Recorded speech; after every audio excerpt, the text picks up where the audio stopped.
Hey everyone, Coach EJ here with another installment of Titans Takedown. Like always, I take a series of different questions I get from Reddit, Quora, my YouTube channel, and go ahead and answer them here. I got about 6 today. We'll start off, we'll just straight jump into it.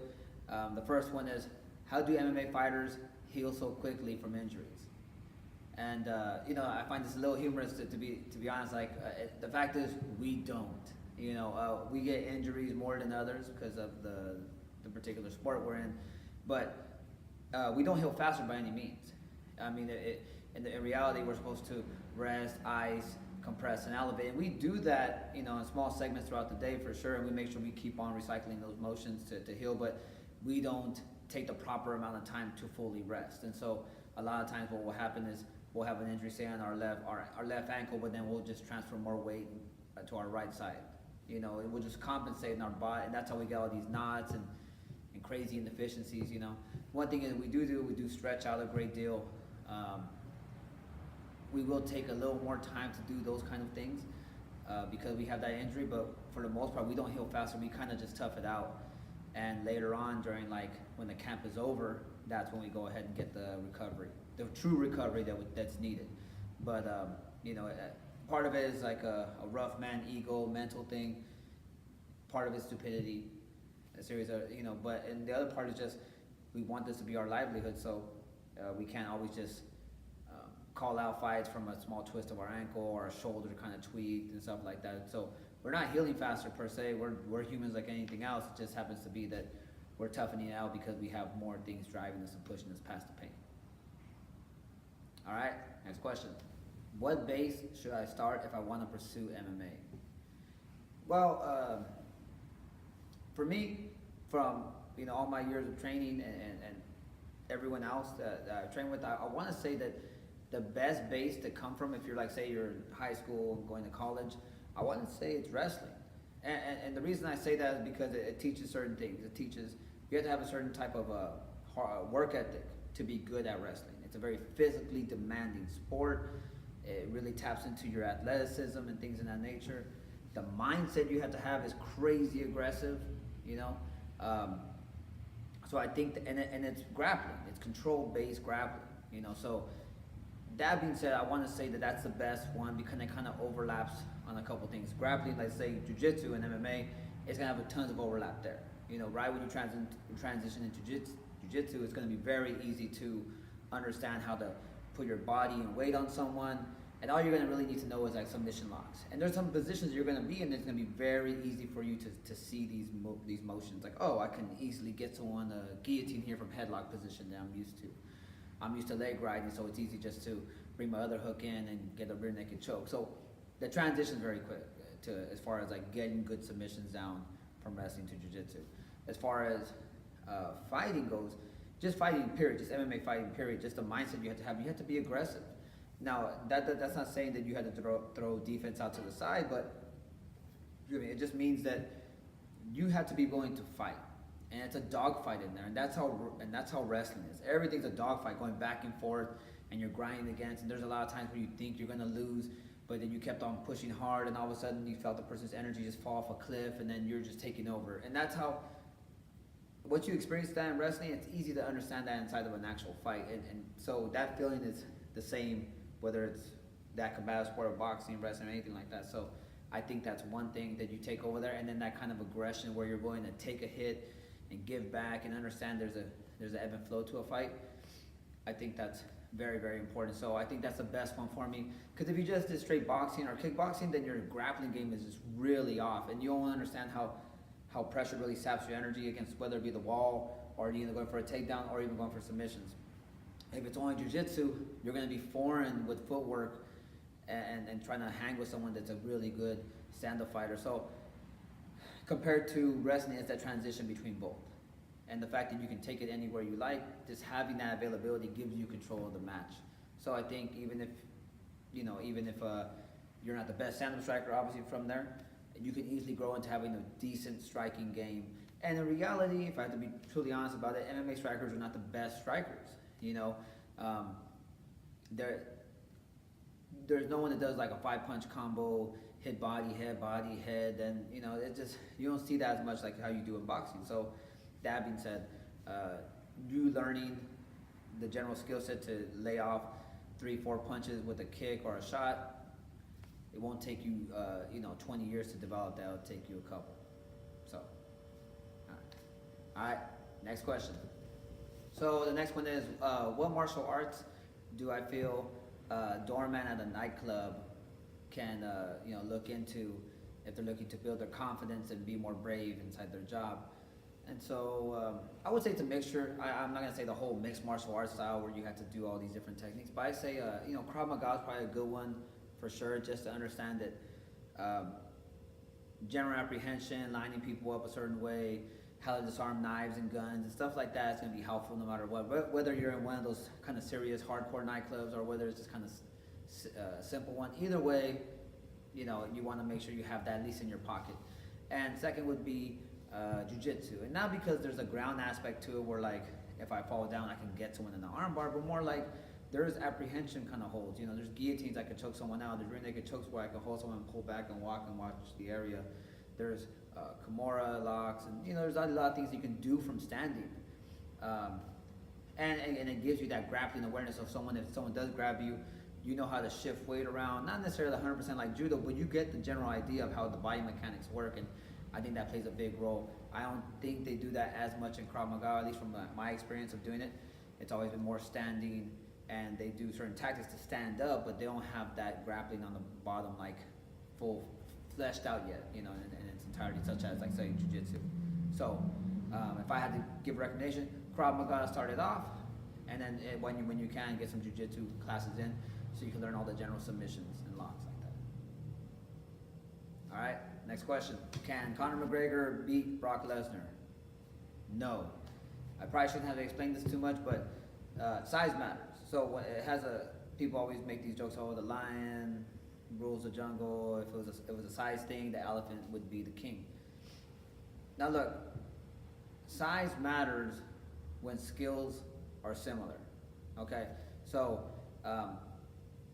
I could be a black belt, but if I'm 130 pounds facing a guy that's a brown belt who's technically not as skillful as me, but they're 230 pounds, the odds are I would lose.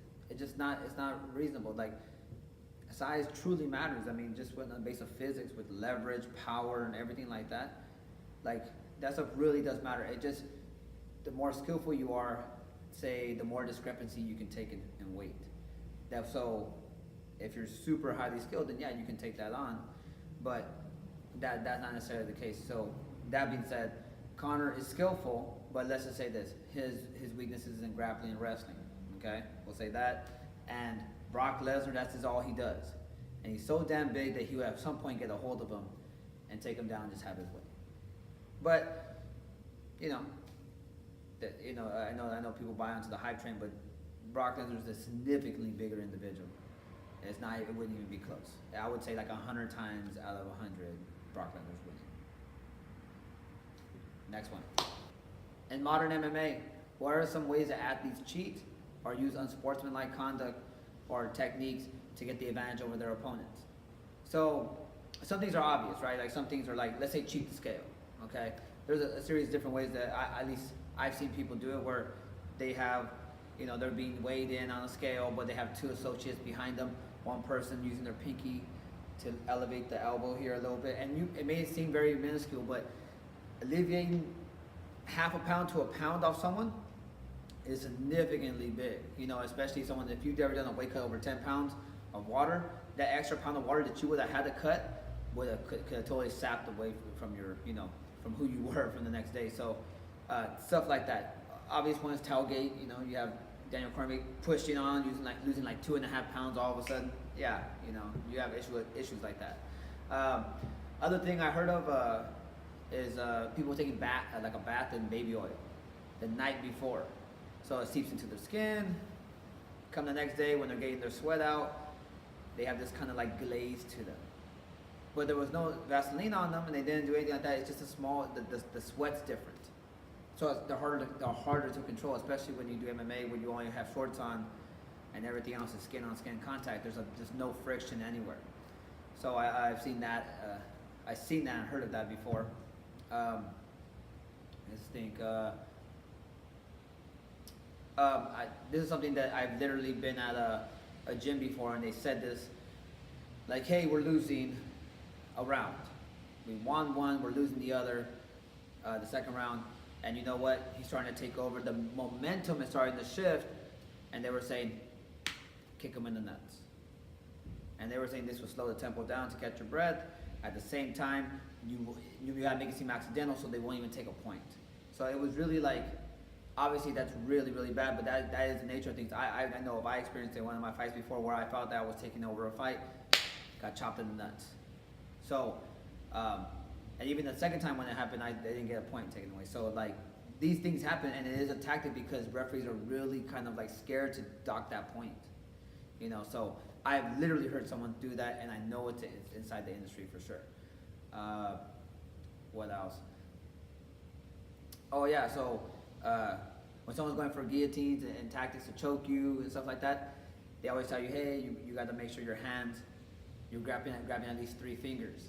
And that's never the case. There's been tons of times where I'm grabbing someone for like a guillotine or a headlock, and I'm feeling them grab 1 finger and twist the hell out of it, which will make me pull my hand back because it's a natural human reaction, which took away the lock possibly that I had. Very, very common. And most of the time it's not the referee's fault. They can't see at that angle. But that's a very common thing it's gonna happen because there is that area that they can hide in. Those are the only ones I can think of on the top of my head. I know sometimes people grab inside the gloves when you have the MMA gloves. When they're looking to hold on to something, instead of grabbing onto people's wrist, they'll bring their fingers, the tips of their fingers, and tuck them in. So they'll grab someone and they'll grab on the inside, and that'll latch on, make them latch on a little more. Yeah, so those are things that I've seen. They are not legal, but they get by the system, aside from people doing PEDs and things in that nature. So, all right, next one. So, should weight cuts be banned in MMA? And, I went through it, so I did weight cuts. So, this is the thing though, I totally believe that you should weigh in an hour before your match. And the reason I say that is because it's a weird system. Like, if you're supposed to be like the best 170 pounder on this planet, well, you're not 170 pounds. You're probably walking around that day of the fight like 190, 185 to 190. So you're not really that person. On top of that, there's tons of bad things that happen with dehydration, whether it be your kidneys failing or people going to, these little like arrhythmic attacks, and it's really, really bad to dehydrate your body. On top of that, you're taking so much water from your organs, which takes away from your stamina and sometimes from your brain, what makes it easier for you to get knocked out. So do you want to see those kind of fights where like people are just dropping really easily, or you want to see a fight that's competitive and someone loses or gets knocked out in the end? And so, you want better matches. So you figure you would reckon that, that it's better to have people at full capacity. And so even when we're training as fighters, like, that's one thing we always thought, like, okay, well, even with that cut 12 pounds and tack on the water and do everything else, what's the reality? I'm 100% capacity? None. You're probably at 90%. And so you always think like that, like, okay, I'm at right here for this camp, I'm good, I'm doing really well, but I'm only going to be fighting 90% anyway, because your dehydration does take something from you. So that, I totally believe that you should be weighing in an hour before, and there should be ways to monitor, like maybe 2 weigh-ins, before your fight, like 1 6 weeks out, 3 weeks out, and then an hour before, and then fighting at the actual weight class that you are. I think it'll build longevity in the sport. I know I had that mindset going into the whole thing, and you just can't do it. Like the system is so rigged that way that everyone's cutting like 20, 30, 40 pounds in 6, 7 weeks, that you have to kind of follow suit if you don't want to be like fighting someone that's 20 pounds heavier than you come fight day. So, the system naturally pushes you towards that.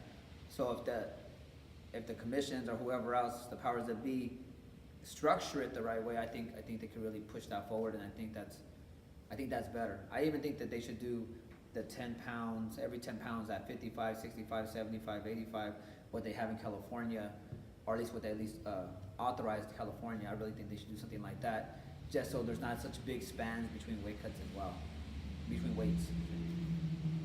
All right, next one. And that will be it for this installment of Titans Takedown. Like always, if you have any questions for me, you can ask them through Quora, Reddit, or on my YouTube channel in the comments. I hope you enjoyed and found this video helpful. If you did, like, share, and subscribe to my channel. Thanks for watching. Until next time, I'm Coach EJ.